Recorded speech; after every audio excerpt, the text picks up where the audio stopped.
नमस्कार बच्चों। जैसा कि इससे पहले वाले वीडियो में हमने पढ़ा था समानता के बारे में, उसी पाठ को आगे बढ़ाते हुए अब हम पढ़ेंगे समानता के तहत अन्य प्रकार की असमानताएं। हमने कांता देवी की कहानी पढ़ी। कांता देवी को लोकतंत्र में जो समानता के तहत वोट का अधिकार प्राप्त था, लेकिन बाकी सामाजिक जीवन में उसको असमानता मिली। किस आधार पे असमानता मिली? हमारे देश में सबसे बड़ी समस्या जो है वो जातिगत असमानता की है। अभी आप देखेंगे किताब के जो पृष्ठ के सबसे ऊपर ही विज्ञापन दिए गए हैं। विज्ञापन, अगर आपने अखबार पढ़े हो, अखबारों में जब कॉमर्शियल और उनको विज्ञापन को देखते हैं, रिश्तों के बारे में, शादी विवाह के विज्ञापन देखते हैं, तो वहां पे स्पष्ट रूप से लिखा होता है कि जो रिश्ते के लिए निवेदन किया जाता है विज्ञापन के रूप में, वो सारे के सारे विज्ञापन अपनी अपनी जाति के ही रिश्ते मांगते हैं। भाई जो जिस जाति का उसी जाति के रिश्ते की मांग करता है। कोई भी ऐसा विज्ञापन नहीं दिखाया जाता जिसमें अन्य जातियों के, भाई हम किसी भी जाति में शादी करने के लिए तैयार हैं। तो एक बहुत बड़ी समस्या है जो असमानता हमें स्पष्ट रूप से झलकती है कि भारत में कुल मिला के, अगर आप यकीन करोगे, आपने कभी सुना भी नहीं होगा, 6743 जातियां हैं। इतनी गिनती जिनका हम नाम भी नहीं ले सकते। हमारे आसपास आप देखो, आप अपने मोहल्ले में, अपने गांव में अगर देखो तो कितनी जातियों की गिनती आप कर सकते हैं? 10, 20, 30, और पूरे देश में 6743 जातियां। तो हम एक बड़ी जाति की समस्या से ग्रस्त है। इसमें हम इसी कहानी के तहत, मतलब इसी पाठ में हम आगे दो कहानी पढ़ते हैं। एक कहानी है जूठन। आप किताब में देख रहे हैं जूठन का चित्र आप देख पा रहे हैं। किताब के जो ऊपर का पृष्ठ है, किसके द्वारा लिखी गई? जूठन एक असली कहानी है, वास्तविक कहानी है। इस कहानी में हम एक जो जिसने इसको लिखा और जिसके साथ ये बीती, उसने अपनी आत्मकथा लिखी है, वो है ओम प्रकाश वाल्मीकि। ओम प्रकाश वाल्मीकि बचपन में जब स्कूल जाता है, स्कूल में उसको क्लास में सबसे पीछे बैठाया जाता है, गेट के पास। उसको दिखता भी नहीं। चौथी कक्षा की कहानी है, जब वो चौथी कक्षा में था। और जब सभी बच्चे क्लास में पढ़ते हैं तो उस विद्यालय का जो मुख्य अध्यापक है वो उस बच्चे से, ओम प्रकाश वाल्मीकि से, पूरे स्कूल में बड़े मैदान में झाड़ू लगवाता है जानबूझ के। जब पढ़ने का टाइम है तो बाकी सारे बच्चे क्लास में पढ़ते हैं, लेकिन वो ओम प्रकाश वाल्मीकि अपनी आत्मकथा में, अपनी किताब में लिखता है जूठन में कि मुझे 2 दिन तक, 3 दिन तक लगातार स्कूल का ग्राउंड साफ करने के लिए कहा गया, पूरी गर्मी में, पूरी धूप में। वो तो जब उसके पिता स्कूल के पास से गुजर रहे थे, जब उन्होंने देखा कि ये लड़का तो मेरा अपना पुत्र है, तो उसका पिता स्कूल में आया और स्कूल में आके अध्यापकों को उन्होंने बड़े गुस्से में कहा, भाई मास्टर जी, ये मेरा लड़का है और ये यहीं पे ही पढ़ेगा, आप इसको इस तरीके से नहीं कर सकते। तो ओम प्रकाश वाल्मीकि ने असली स्थिति लिखी, जो कि असमानता का एक दूसरा ही रूप है। एक दूसरी कहानी हम देखते हैं कि एक अंसारी दंपत्ति है। वो शहर में किराए पे मकान लेने के लिए जाते हैं किसी बड़े शहर में, और बड़े शहर में मकान किराए पे लेने की बड़ी समस्या होती है। हम किसी न किसी तरीके से, किसी के माध्यम से, जान पहचान के माध्यम से जाते हैं और जाके पूछते हैं कि मकान खाली है या नहीं।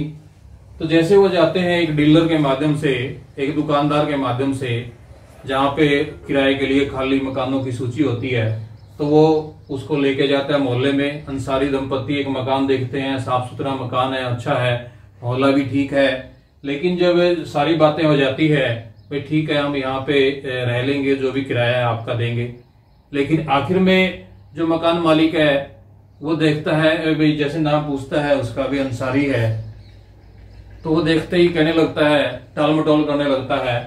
वो कहता है कि नहीं, यहाँ तो शाकाहारी लोग रहते हैं, इसलिए हम मकान आपको नहीं दे सकते।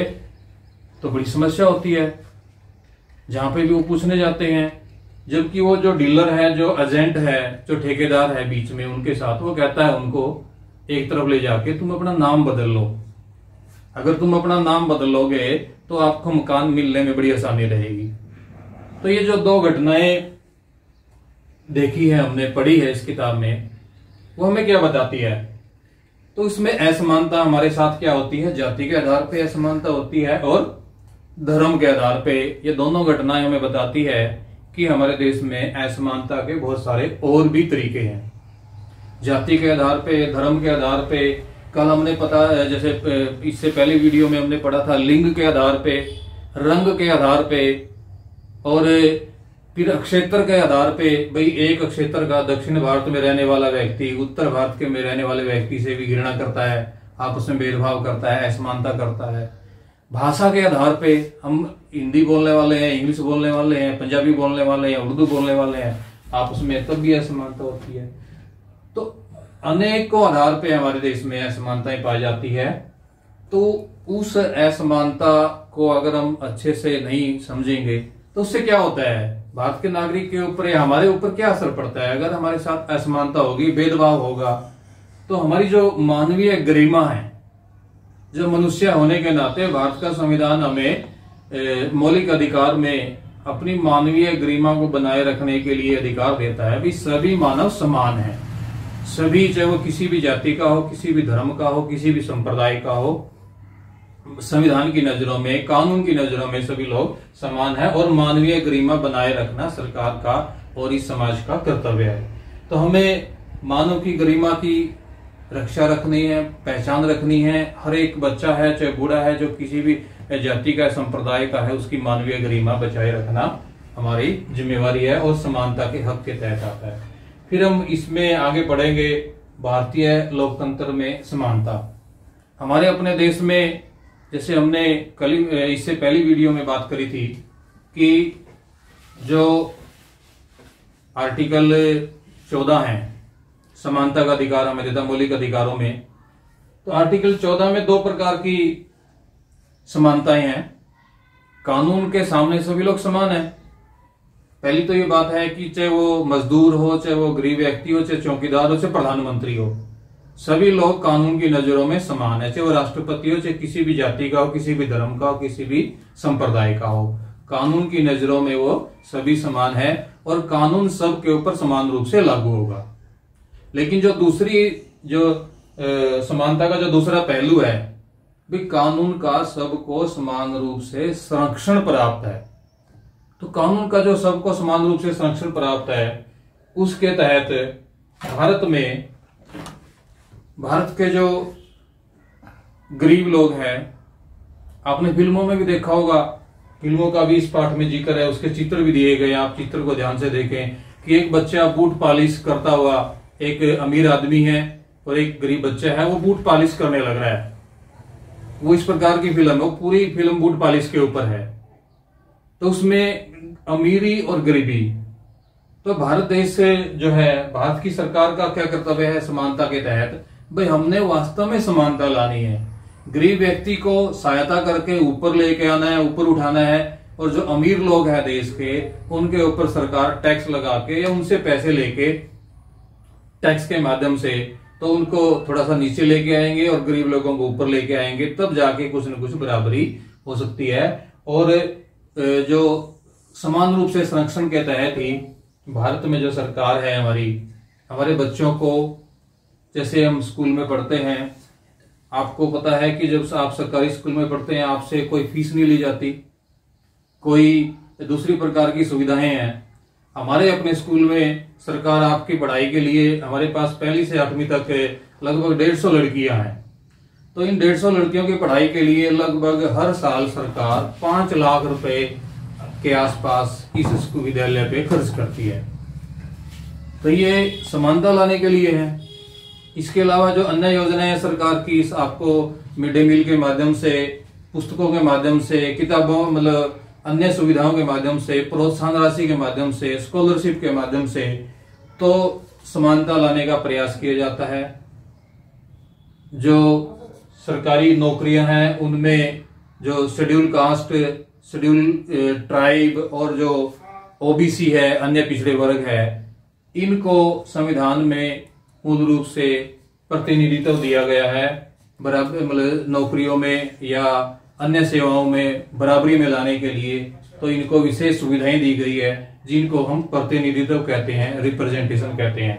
तो इसके तहत आप देखेंगे कि भारत में समानता के कानून के तहत दो प्रकार से हमें समानता प्राप्त है। और दूसरे प्रकार की समानता हमारे जो गरीब वर्ग के लोग हैं, SC, ST, OBC, जिसको हम मूल रूप से पिछड़े वर्ग के लोग कहते हैं, इन सभी को बराबरी में लाने के लिए सरकार अनेकों प्रकार से सहायता करती है, और ताकि वो लोग मुख्य धारा में शामिल होके वो भी बराबरी में आ सके। तो इस पाठ में आप डिटेल में पढ़ेंगे, इनको चित्रों को देखेंगे, हर एक सभी प्रश्नों को आप स्थायी रूप से पढ़ेंगे तो हम अपनी इस पाठ की जो समझ है उसको बना के रखेंगे। हम आगे देखते हैं कि अन्य देशों में समानता के मुद्दे, जो समानता का कंसेप्ट है भारत में कहां से आया।